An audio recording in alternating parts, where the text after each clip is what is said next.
Mesbah, Tuhan berjanji Tuhan akan hadir dan Tuhan akan memberkati kita. Saya percaya pagi ini akan menjadi pagi yang spesial karena Tuhan sudah mempersiapkan berkat yang terbaik untuk kita semua. Mari kita sama-sama bangun mesbah kita bawa korban pujian kita, penyembahan kita yang terbaik untuk Tuhan. Mari sama-sama katakan. Kekuatan di hidupku,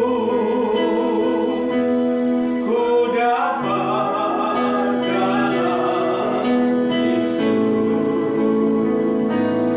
Dia tak pernah tinggalkanku,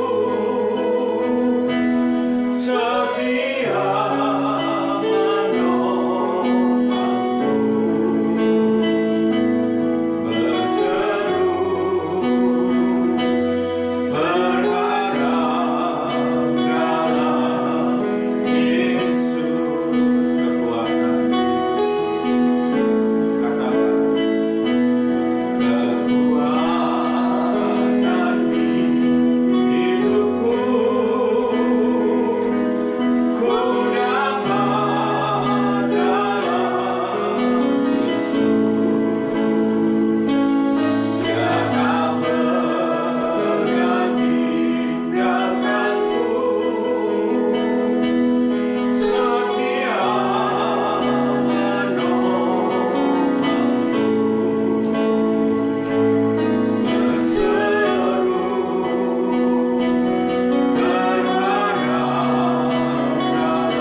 ajaib Kau Tuhan.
lama-lama-lama,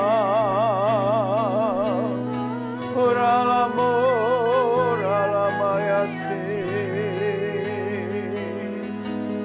Uralamayaso,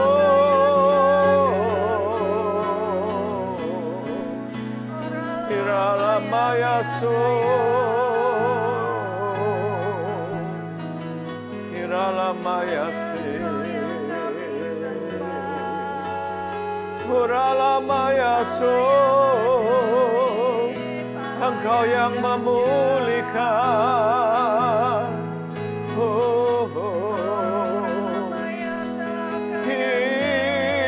Hiralamo, Shiralamaya, Ralamo, Sharalamaya,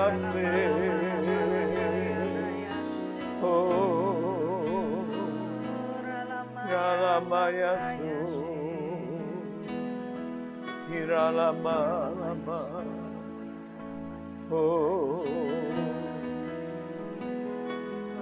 Shamaralama, Sakaralama,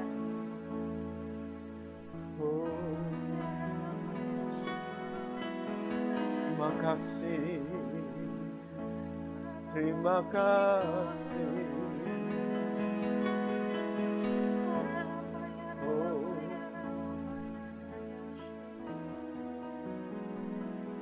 Mari angkat tangan kita, katakan kepada Dia, ku sembah Kau Allahku, Bapa dan sahabatku, Kau yang pedulikan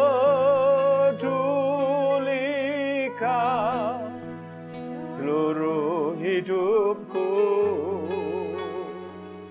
ya. Walau lewati lembah, aku tak ditinggalkan. Yesus kekuatan hidupku. Mari katakan, ku sembah, ku sembah Kau Allahku, Bapa dan sahabatku, Kau yang pedulikan seluruh hidupku.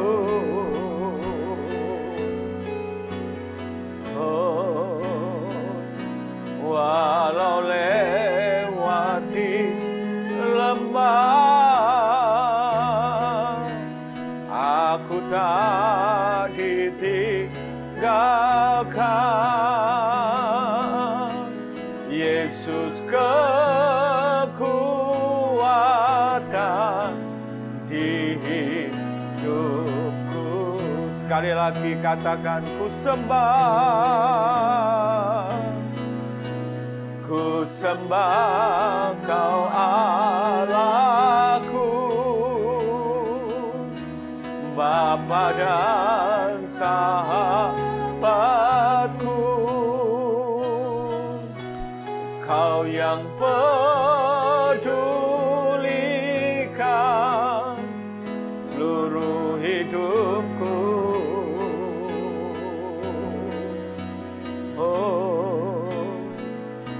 Walau lewati lembah, aku tak ditinggalkan. Yesus kekuatan di hidupku. Yesus kekuatan, Yesus kekuatan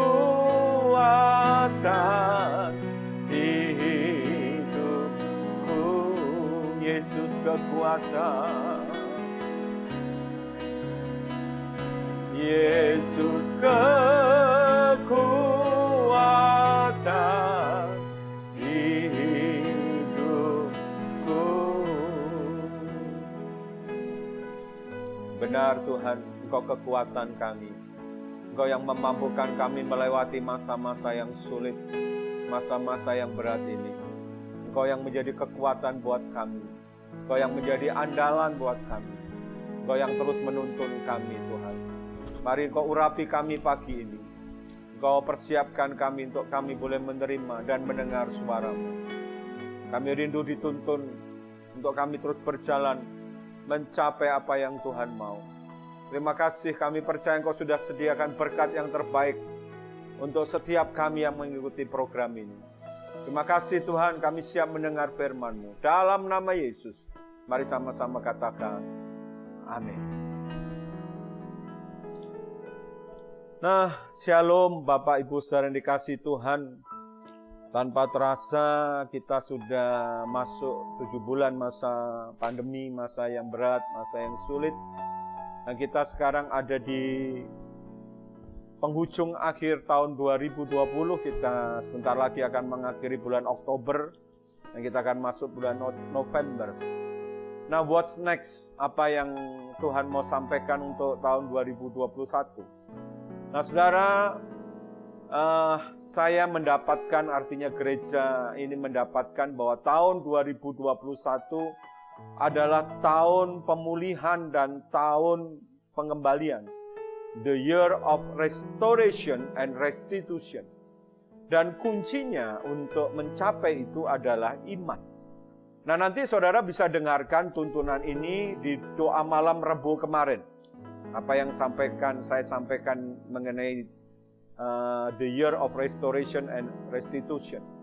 Nah, saudara, iman ini menjadi kunci, menjadi hal yang sangat penting untuk memasuki tahun 2021.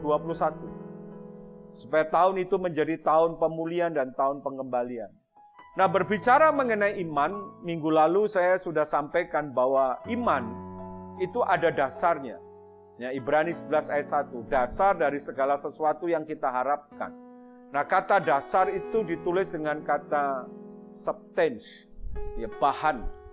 Ya, bahan, ada bahannya. Nah, bahannya itu disebut dengan rema. Dasarnya itu disebut dengan rema. Rema itu adalah firman yang datang kepada kita, yang berbicara pribadi kepada kita. Itu yang basic saya katakan melalui Alkitab ini. Jadi kita mesti baca Alkitab setiap hari kalau kita mau mempunyai iman. Nah, saudara yang dikasihi Tuhan, ini penting sekali. Nah, rema ini bicara juga respon Tuhan terhadap kerinduan kita. Ya, respon Tuhan terhadap kerinduan kita. Nah, rema ini menjadi penting sekali karena bagaimana kita meresponi rema ini menjadi penting sekali. Karena ini adalah bahan daripada iman. Dasar daripada iman rema itu. Nah, hari ini saya mau ajak saudara melihat satu cerita, ya saudara, untuk kita mengerti tema kita hari ini, pagi ini, yaitu mengenai respon rema. Bagaimana meresponi rema. Firman yang datang kepada kita, yang berbicara secara pribadi. Ingat, rema itu penting. Rema itu bahan daripada iman, atau dasar daripada iman. Mari lihat cerita yang saya mau bagikan dari dari Lukas pasal 1, bukan 2 Raja-Raja. Lukas pasal 1 ayat 5 sampai 25. Lukas pasal 1 ayat 5 sampai 25. Silahkan dibaca dulu ayat 5 dan 6. Lukas 1 ayat 5 dan 6. Pada zaman Herodes, Raja Yudea, adalah seorang imam yang bernama Zakaria dari rombongan Abia. Istrinya juga berasal dari keturunan Harun, namanya Elisabet. Keduanya adalah benar di hadapan Allah dan hidup menurut segala perintah dan ketetapan Tuhan dengan tidak bercacat. Ya, saudara, dikisahkan tentang Zakaria dan Elisabet. Nah, kalau saudara lihat judulnya adalah tentang kelahiran Yohanes Pembaptis. Ya, mereka adalah orang tua daripada Yohanes Pembaptis. seorang nabi yang lahir mendahului sebelum Yesus lahir ke dunia ini. Nah saudara, Zakaria adalah seorang imam, keturunan Harun. Elisabet juga keturunan Harun. Dijelaskan bahwa keduanya adalah benar di hadapan Allah. Dan selain benar, mereka hidup menurut segala perintah Allah dengan tidak bercacat. Waduh, saudara, ini luar biasa. Memang seorang imam mesti begini. Ya, hidupnya benar, melakukan perintah Tuhan dengan tidak bercacat. Luar biasa, saudara. Di hadapan Allah mereka adalah orang yang hidup benar dengan tidak bercacat. Mereka melakukan persis seperti apa yang diperintahkan Tuhan. Saya mau katakan mereka berdua hampir sempurna. Tetapi perhatikan apa yang terjadi dengan mereka, saudara. Mari baca ayat yang ke-6. Ayat yang ke-7. Tetapi mereka tidak mempunyai anak, sebab Elisabet mandul dan keduanya telah lanjut umurnya. Nah, saudara, waktu saya baca ayat ini, mereka tidak mempunyai anak sebab Elisabet mandul dan keduanya telah lanjut umur. Saya sempat komplain. Saya berkata sama Tuhan waktu baca apa yang terjadi dengan orang ini. Mereka nggak punya anak karena Elisabet mandul. Saya bilang, Tuhan, dalam hati saya, Engkau nggak adil. Kenapa saya katakan demikian? Karena banyak orang yang hidupnya nggak benar, tapi malah punya anak. Gitu loh.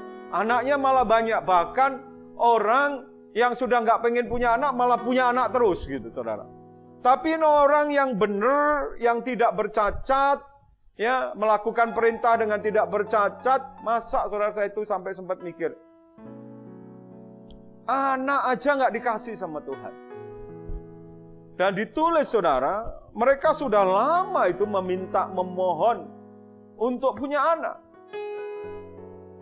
Saya dalam hati kecil saya berteriak, sepertinya Tuhan itu nggak adil. Dan saudara, bahkan Elisabet sendiri berkata, itu merupakan aib buat dia. Kalau saudara nanti baca ayat 25, Elisabet yang mandul itu dia berkata merupakan aib. Nah saudara, pada waktu itu orang yang nggak bisa punya anak, mandul itu memang seperti itu. Banyak orang beranggapan bahwa itu adalah hukuman Tuhan, itu kutuk. Itu mereka berkata itu orang pendosa. Orang yang tidak berkenan kepada Allah. Saya memang kadang-kadang, saudara, kalau kita mengikuti pola pikir kita, seringkali kita bisa geleng-geleng kepala, terheran-heran. Kenapa ada orang seperti ini, untuk punya anak aja nggak dikasih, susah. Sedangkan banyak orang yang nggak benar hidupnya malah banyak punya anak. Gitu. Saudara, memang untuk kita beriman, mengerti soal iman, itu kita harus menyelaraskan cara kita berpikir dan cara kita memandang itu seperti Tuhan memandang. Saya percaya, saudara, sesuatu yang terjadi dalam kehidupan kita, ya, walaupun itu sepertinya mungkin dalam tanda kutip sesuatu yang kelihatannya sepertinya nggak baik gitu, sepertinya sesuatu yang nggak enak, ya, yang terjadi dalam kehidupan kita. Saya percaya itu tidak pernah kebetulan terjadi. Pasti ada maksud Tuhan. Saya punya keyakinan salah satu sebab kenapa itu terjadi, karena Tuhan sedang berurusan dengan apa yang namanya iman dalam kehidupan kita. Yang percaya ini katakan amin. Tuhan sedang mau melatih yang namanya iman kita. Yang percaya katakan amin. Mari yang percaya katakan, tak pernah tinggalkan perbuatan tanganmu, Yesus, Kaulah penciptaku. Mari katakan, sehelai rambutku jatuh Engkau pun tahu, Yesus, Kau pedulikanku. Katakan, Yesus, Kau perhatikanku, takkan pernah terlambat pertolonganmu, takkan pernah terlelap kau menjagaku. Kaulah segalanya yang ku perlu di setiap jalanku, sebab Engkau Allah yang tahu yang terbaik di dalam hidupku. Takkan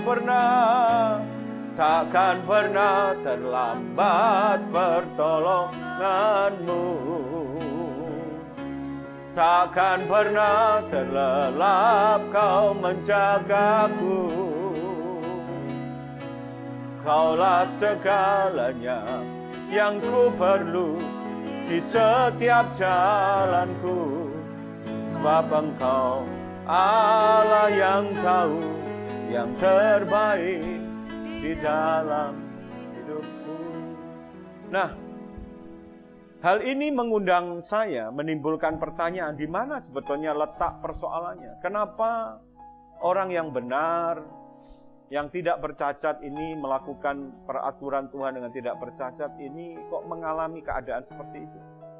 Nah, mari kita lihat saudara, ayat 13. Silahkan dibaca.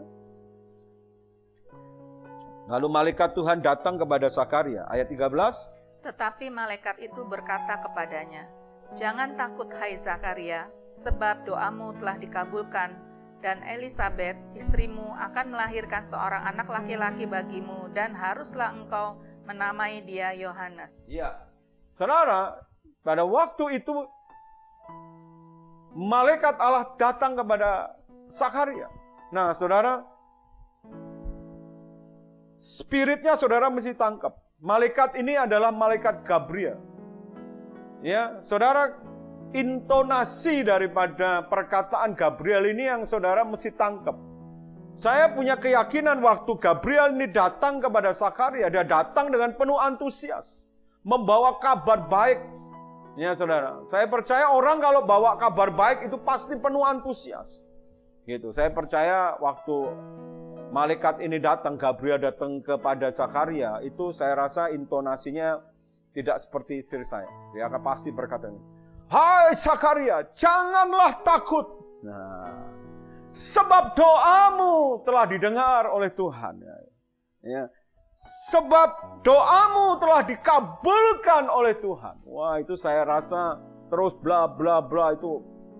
Saya percaya Gabriel dengan penuh antusias, dengan penuh semangat menyampaikan kabar baik buat Zakaria itu. Nah, saudara, setelah disampaikan kabar baik bahwa doanya telah dikabulkan, bahwa istrinya akan melahirkan anak dan dia akan diberi nama Yohanes, bagaimanakah respon daripada Zakaria? Mari lihat ayat 18. Lalu kata Zakaria kepada malaikat itu, "Bagaimanakah aku tahu bahwa hal ini akan terjadi? Sebab aku sudah tua dan istriku sudah lanjut umurnya." Iya. Saudara perhatikan ya. Jadi firman itu datang kepada Zakaria melalui malaikat yang namanya Gabriel tadi. Dengan intonasi, dengan penuh antusias karena Gabriel itu pembawa kabar baik buat Zakaria. Saya percaya kalau saudara bawa kabar baik tadi pasti penuh antusias. Itu yang saya katakan dengan nama Rema, firman yang datang, ya firman yang berbicara kepada Zakaria secara pribadi. Itu adalah respon Tuhan dari kerinduan Zakaria untuk dia punya anak. Nah, itu namanya Rema. Tapi perhatikan tadi ayat 18, bagaimana Zakaria itu merespon. Nah, saudara, perhatikan ya, ini intonasi spirit yang harus saudara tangkap dari Zakaria. Lalu kata Zakaria kepada malaikat itu. Ya, saya berkata, ini responnya kayak begini, ini bahasa saya. Mana mungkin? Bagaimana mungkin itu terjadi? Aku ini sudah tua. Kalau orang Semarang bilang, aku wis tuwek. Apa neh bojoku? Luwih tuwek neh. Apa iso duwe anak? Apa bisa kita punya anak? Saudara coba perhatikan, sesuatu yang sangat kontradiksi. Sementara yang membawa kabar, malaikat itu dengan penuh antusias menyampaikan, yang diberi kabar itu apatis. Ya, apatis. Nggak ada semangatnya, nggak ada antusiasnya menerima kabar itu, saudara. Bagaimana mungkin? Aku ini tua, apalagi istriku. Jadi ada banyak tafsiran Elizabeth itu usianya lebih tua daripada Zakaria. Apalagi istriku lebih tua lagi. Bagaimana bisa? Saudara, ternyata respon daripada Zakaria terhadap rema, firman yang datang kepadanya, itu apatis. Itu artinya yang di dalam ini problem. Yang di dalam ini bermasalah. Dengan kata lain, yang di dalam ini sedang tidak menyala. Nah, saudara, kenapa bisa begitu? Saya menemukan apatis itu ternyata gabungan dari, coba lihat ayat 9. Ayat 9 dikatakan bahwa Zakaria melakukan apa yang diperintahkan Tuhan itu sebagaimana, sebab ketika diundi, sebagaimana lazimnya untuk menentukan imam-imam yang bertugas. Jadi apatis itu kombinasi antara kebiasaan, rutinitas, plus daripada tawar hati atau kekecewaan karena doanya sudah begitu lama nggak dijawab. Orang kalau lama keinginannya, doanya nggak dijawab-jawab, ya saudara, itu lama-lama orang itu bisa kecewa atau tawar hati. Nah itu kalau dikombinasikan dengan rutinitas, itu membuat orang di dalamnya itu jadi mati atau apatis, saudara. Apatis itu sudah nggak ada rasa lagi. Dan ini berbahaya kalau firman itu datang. Kalau cara meresponi seperti itu, maka iman itu akan, rema itu akan menjadi mati. Iman itu akan menjadi mati, saudara. Nggak ada power lagi. Nggak ada power lagi. Nggak ada gunanya Tuhan itu ngomong. Nggak ada gunanya. Ibarat begini, saudara. Rema itu ibarat minyak. Nah, hati kita itu ibarat tungku. Kalau tungku itu nggak ada apinya, saudara, terus disiram minyak, nggak ada gunanya. Hasilnya apa? Bau. Cuma bau aja. Tapi kalau tungku itu ada apinya, disiram minyak, wah itu bermanfaat sekali. Api itu akan menyala makin besar, saudara. Nah ini penting, saudara. Saya nggak tahu dengan keadaan saudara hari-hari ini, apakah saudara sedang dalam keadaan apatis? Karena mungkin ada banyak doa-doa saudara nggak dijawab sama Tuhan. Saudara menjadi tawar hati. Dan saudara terjebak dalam rutinitas kehidupan hari-hari ini. Oleh karena pandemi ini. Mungkin saudara bertanya, adakah orang seperti ini? Ada, walaupun jarang loh. Ada orang tuh kayak begini, ada saudara. Pelayan kayak begini itu ada. Ya, saat teduh tiap hari. Nggak pernah terlambat, jam 5 pagi bangun. Ya, jam 5 pagi bangun. Terus melakukan dengan benar. Tepat. Dia diajari misalkan oleh hamba Tuhan cara bersaat teduh. Pertama pujian penyembahan. Kedua apa? Setelah pujian penyembahan, menaikkan syafaat. Ketiga apa? Baca Alkitab. Dia melakukan urutan-urutan itu tepat. Wah, pelayanan ke gereja rajin. Nggak pernah telat, altar. Nggak bercacat lah pokoknya. Benarlah semua dilakukan. Ya, tapi dalamnya ini nggak menyala. Jadi terjebak dalam rutinitas aktivitas kerohanian. Nah kayak begitu itu ya, orang yang kayak begitu itu, kalau rema itu datang, firman itu datang kepadanya, nggak ada gunanya. Itu akan mati, saudara. Seperti tadi saya katakan, rema itu seperti minyak. Perlu ada api di tungku itu. Supaya itu akan menyalakan, api itu makin besar lagi. Saya nggak tahu apakah saudara sedang dalam keadaan apatis. Karena doa saudara sudah terlalu lama tidak dijawab Tuhan. Apakah saudara sedang terjebak dalam rutinitas? Sepertinya saudara sudah melakukan yang benar, tapi sebenarnya nggak ada power, nggak ada api di dalam saudara. Saudara sudah kehilangan yang namanya kasih yang mula-mula. Ayo, saudara, hari ini jangan berkecil hati, ya, jangan menjadi apatis. Percayalah, Tuhan tidak pernah terlambat untuk memberi pertolongan kepada saudara. Yang setuju katakan amin. Takkan pernah terlambat pertolonganmu. Takkan pernah terlelap kau menjagaku. Kaulah segalanya yang ku perlu di setiap jalanku. Sebab Engkau Allah yang tahu yang terbaik di dalam hidupku. Mari katakan, takkan pernah terlambat pertolonganmu. Takkan pernah terlelap kau menjagaku. Kaulah segalanya yang ku perlu di setiap jalanku. Sebab Engkau Allah yang tahu yang terbaik di dalam. Saya nggak tahu saudara, saya berharap saudara nggak terjebak dalam rutinitas kerohanian, aktivitas rohani. Sepertinya saudara benar, ya, saudara melakukan hal yang benar. Tapi saudara cek dulu, apakah saudara melakukan itu ada api di dalam diri saudara? Ada gairah yang menyala-nyala. Itu yang diperlukan untuk meresponi rema itu. Bukan hanya sekedar aktivitas. Bukan hanya sekedar rutinitas kegiatan rohani. Tapi perlu yang namanya roh yang menyala-nyala. Coba cek hati saudara. Coba cek yang di dalam ini. Jangan-jangan sekalipun saudara rajin, rutin dalam aktivitas rohani, tapi saudara kehilangan gairah itu.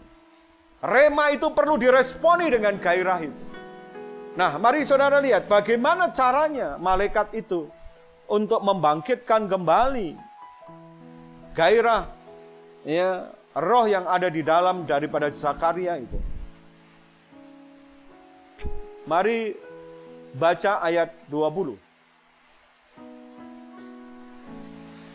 Sesungguhnya engkau akan menjadi bisu dan tidak dapat berkata-kata sampai kepada hari di mana semuanya ini terjadi, karena engkau tidak percaya akan perkataanku yang akan nyata kebenarannya pada waktunya. Iya. Ini yang saudara seringkali mungkin agak susah menangkapnya. Coba perhatikan ya, ayat 20. Sesungguhnya engkau akan menjadi bisu. Coba ya saudara, masalah anak tadi belum dapat, sekarang diizinkan ditambahi masalah yang baru lagi, yaitu menjadi bisu. Dengar ya, dengar. Ada kalanya saudara, masalah saudara belum selesai, belum ada jawaban, Tuhan izinkan masalah baru terjadi lagi dalam hidup saudara. Why? Bukan untuk memberatkan saudara, bukan untuk menghancurkan saudara, tetapi untuk membangkitkan kembali gairah yang ada di dalam diri saudara. Membangkitkan kembali iman yang ada di dalam diri saudara. Membangkitkan kembali roh yang ada di dalam diri saudara. Betul. Orang tuh kadang-kadang ya, baru akan teriak, baru akan berseru, Yesus gitu ya. Kalau sudah dipepet sama Tuhan, dipepet, ya sampai ke titik yang paling rendah. Wah saudara, kalau sudah kayak begitu tuh, saya udah pernah ngalami saudara. Hidup dipepet. Waktu satu masalah terjadi masih merasa kuat, nggak perlu Tuhan. Dua masalah masih kuat, tapi begitu dipepet dengan banyak masalah, akhirnya nggak tahan angkat tangan saudara. Waktu angkat tangan itu, roh yang di dalam ini kembali menyala. Minyak itu, saudara, rema itu tidak perlu api yang besar. Cukup sedikit api saja, kalau itu disiram akan menjadi besar. Saudara, kalau sedang mengalami, saudara, hari-hari ini, sepertinya saudara ini sedang dipepet, sedang ditambah, diizinkan masalah yang satu belum selesai dengan masalah yang lain. Saya mau kasih tahu, tujuan Tuhan adalah supaya imanmu bangkit, supaya rohmu kembali menyala. Engkau kembali berharap dan berseru kepada Tuhan. Dan saudara, apa yang terjadi dengan Zakaria? Mari lihat ayat 23. Ketika selesai jangka waktu tugas jabatannya, ia pulang ke rumah. Perhatikan, selesai, kata selesai jangka waktu tugas jabatannya, baru dia pulang. Saudara, orang biasanya kalau punya masalah, itu akan cenderung untuk meninggalkan pelayanannya, untuk meninggalkan tugasnya dan mengurusi masalahnya, saudara. Dan mengurusi masalahnya. Tapi ini perhatikan, dia sampai selesai, Zakaria itu melakukan tugasnya. Kenapa bisa begitu? Sepertinya dia nggak terlalu peduli dengan masalahnya. Dengar baik-baik, saudara. Dengar baik-baik. Kenapa sampai begitu? Karena api yang di dalam itu sudah mulai menyala. Roh itu mulai bergairah kembali. Keadaan, persoalan yang terjadi dalam hidupnya, yang menjebak dia dalam rutinitas, begitu ada masalah yang baru, itu justru membangkitkan rohnya. Membangkitkan rohnya untuk dia bisa meresponi Tuhan. Buat dia, ya sekalipun yang nampak itu bisu, tapi yang di dalam itu menyala. Dan rema itu perlu diresponi bukan dilihat dari apa yang nampak, justru yang penting yang di dalam ini yang mesti menyala. Yang di luar mungkin kelihatannya diam, tapi yang di dalam ini membara, saudara. Membara. Oleh karena minyak rema itu datang kepadanya. Waktu awal rema itu datang, apatis dia. Tapi waktu dia menjadi bisu, roh yang di dalam yang apatis itu kembali menyala kembali, saudara. Mari saudara meresponi masalah yang terjadi dalam hidup saudara hari-hari ini. Saudara harus meresponi dengan positif. Tidak pernah ada seorang bapak itu ingin menghancurkan anaknya. Kalau dia mengizinkan sesuatu yang tidak baik terjadi dalam hidup kita, itu sebenarnya dia ingin mendidik kita. Supaya kita ini kembali kepada dia dan bangkit dan datang untuk berjumpa dengan dia. Dia rindu saudara pulih, karena dia rindu mengembalikan kembali apa yang terhilang dari hidup saudara.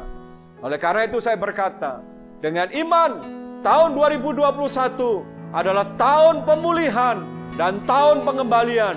The year of restoration and restitution. Saudara, bangkit kembali. Bangkit kembali. Kita ditakdirkan bukan untuk jadi pecundang, untuk jadi orang yang kalah. Kita ditakdirkan untuk jadi pemenang, bahkan lebih daripada pemenang. Lewat masalah saudara, biar bangkit imanmu. Jadi pemenang, masuk tahun 2021 menjadi tahun pemulihan, menjadi tahun pengembalian. The year of restoration and restitution. Tuhan Yesus memberkati saudara. Mari saya ajak saudara yang sedang dalam pergumulan. Mungkin saudara seperti Zakaria, masalah yang satu belum selesai, sudah ada masalah lagi yang lain yang begitu berat. Mari saudara jangan makin terpuruk. Ingat, kita ditakdirkan untuk bukan jadi the loser, kita ditakdirkan untuk jadi the winner. Lebih daripada pemenang. Angkat tangan saudara. Ya, mari bangkitkan kembali iman saudara, bangkitkan kembali roh saudara, datang sama Tuhan. Percaya dia tidak akan pernah terlambat pertolongannya. Apapun masalahmu hari ini, dia sanggup memulihkan keadaanmu. Mari angkat tangan saudara. Nanti istri saya akan berdoa untuk saudara semua. Mari katakan sama-sama. Tak pernah tinggalkan perbuatan tanganmu, Yesus, Kaulah penciptaku. Ayo katakan. Sehelai rambutku jatuh Engkau pun tahu. Yesus, Kau pedulikanku. Yesus, Kau perhatikanku. Mari angkat tanganmu, katakan, takkan pernah terlambat pertolonganmu. Takkan pernah terlelap Kau menjagaku. Kaulah segalanya yang ku perlu di setiap jalanku. Sebab Engkau Allah yang tahu yang terbaik di dalam hidupku. Takkan pernah terlambat pertolonganmu. Takkan pernah terlelap Kau menjagaku. Kaulah segalanya yang ku perlu di setiap jalanku. Sebab Engkau Allah yang tahu yang terbaik di dalam hidupku. Sebab Engkau Allah yang tahu yang terbaik di dalam hidupku. Sebab Engkau Allah yang tahu yang terbaik di dalam hidupku.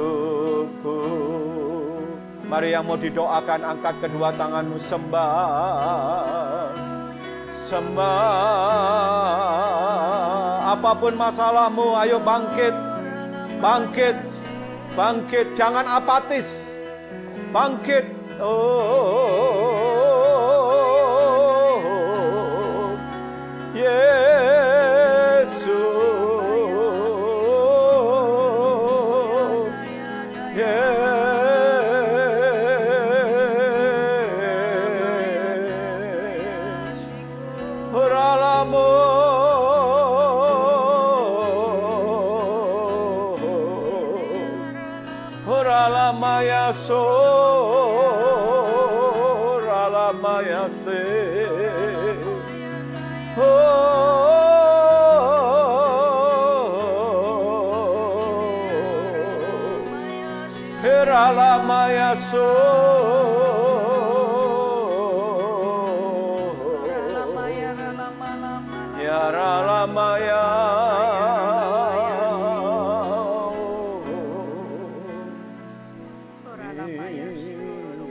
Engkau Tuhan Yesus yang terbaik dalam hidup kami ya Tuhan. Engkau yang tidak pernah membiarkan kami sendiri ya Tuhan. Gandeng terus tangan kami Tuhan. Engkau melihat setiap hati anak-anak-Mu Tuhan. Setiap persoalan yang dihadapi ya Tuhan. Bapa, setiap keadaan yang boleh dialami anak-anak-Mu hari-hari ini ya Tuhan. Saat ini Tuhan, kami minta kekuatan yang baru memenuhi atas setiap anak-anak-Mu ya Tuhan. Kami minta kekuatan yang baru ya Tuhan. Kami minta iman percaya-Mu ya Tuhan. Engkau limpah-limpahkan atas setiap anak-anak-Mu Tuhan. Sehingga setiap keadaan anak-anak-Mu tidak menjadi kendor, tidak menjadi undur ya Tuhan. Tidak menjadi lemah ya Tuhan. Tapi terus Tuhan, tetap Tuhan percaya, tetap berharap sepenuhnya kepadamu ya Tuhan. Karena kami percaya Tuhan, saatnya Engkau yang akan memberikan jalan keluar itu ya Tuhan. Saatnya Engkau yang akan memberikan pertolongan itu ya Tuhan. Saatnya Engkau yang akan melakukan mujizat demi mujizat yang mustahil ya Tuhan. Bapa, mari Tuhan, kami rindu Tuhan memiliki hati yang benar di hadapan-Mu. Kami rindu memiliki respon yang benar akan janji-Mu ya Tuhan. Karena kami percaya Tuhan, harimu, saatmu Tuhan, kairosmu itu pasti terjadi atas anak-anakmu yang dengan setia menanti-nantikan pertolonganmu ya Tuhan, yang dengan setia Tuhan berharap penuh kepadamu ya Tuhan. Berikan sikap hati yang benar terus ya Tuhan. Biar kegairahan itu tidak menjadi lemah ya Tuhan, tidak menjadi padam Tuhan, tapi kami rindu terus Tuhan. Ada kegairahan, ada hati yang menanti-nantikan Engkau senantiasa ya Tuhan, sehingga kami tidak pernah menjadi padam, roh kami tidak pernah menjadi tawar ya Tuhan. Terima kasih Tuhan, terima kasih Tuhan. Kalau hari ini kami boleh belajar ya Tuhan, untuk kami percaya akan setiap janji-Mu, akan setiap firman-Mu, akan setiap perkataan-Mu ya Tuhan. Walaupun kami melihat kenyataannya belum terjadi, kami mau belajar pegang setiap janji-Mu ya Tuhan. Seperti yang Engkau sudah nyatakan atas hamba-hamba-Mu ya Tuhan. Terima kasih ya Tuhan, terima kasih Tuhan.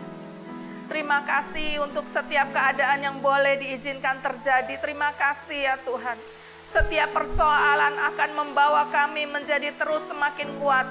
Akan membawa anak-anak-Mu terus akan semakin Tuhan memiliki pengalaman secara pribadi dengan Engkau ya Tuhan. Sehingga setiap kelemahan itu boleh ditinggalkan. Setiap ketidakpercayaan itu boleh dilupakan, boleh ditinggalkan ya Tuhan. Sekarang kami mau percaya penuh ya Tuhan. Kami mau terus percaya, kami mau terus menyendengkan hati kami kepadamu saja ya Tuhan. Terima kasih Tuhan Yesus. Terima kasih Tuhan. Kami percaya kuasa kesembuhan juga mengalir Tuhan atas setiap anak-anak-Mu Tuhan. Kami percaya Tuhan, kami percaya kesembuhan yang daripadamu tercurah dalam nama Tuhan Yesus. Kami percaya pemulihan juga sedang Kau kerjakan terjadi atas setiap rumah tangga anak-anak-Mu ya Tuhan. Mujizat demi mujizat juga terjadi atas setiap anak-anak-Mu ya Tuhan. Kami percaya Engkau tahu apa yang menjadi kebutuhan anak-anak-Mu ya Tuhan. Dengan cara Tuhan kami percaya Tuhan, Engkau selalu punya cara untuk menolong anak-anak-Mu ya Tuhan. Terima kasih Tuhan, terima kasih Tuhan. Terima kasih Tuhan, Engkau yang mengangkat kami, Engkau yang membuat kami Tuhan mengalami Engkau sendiri ya Tuhan. Terima kasih Tuhan, terima kasih untuk pagi ini ya Tuhan. Hanya di dalam nama Tuhan Yesus kami berdoa. Amin. Nah saudara yang dikasih Tuhan, sebelum kami akhiri, bagi saudara yang rindu mau konseling dan mau didoakan, saudara bisa menghubungi nomor HP yang tertera di layar saudara. Ya. Nah, saudara perhatikan tuntunan-tuntunan Tuhan ya lewat gereja ini ya memasuki tahun 2021. Saudara bisa ikuti lewat streaming ya setiap hari Minggu, juga morning call setiap Sabtu jam 5 dan juga doa malam setiap Rabu jam 7 malam. Akhir kata kami mengucapkan selamat berakhir pekan, selamat beraktivitas. Tuhan Yesus memberkati saudara berlimpah-limpah. Amin.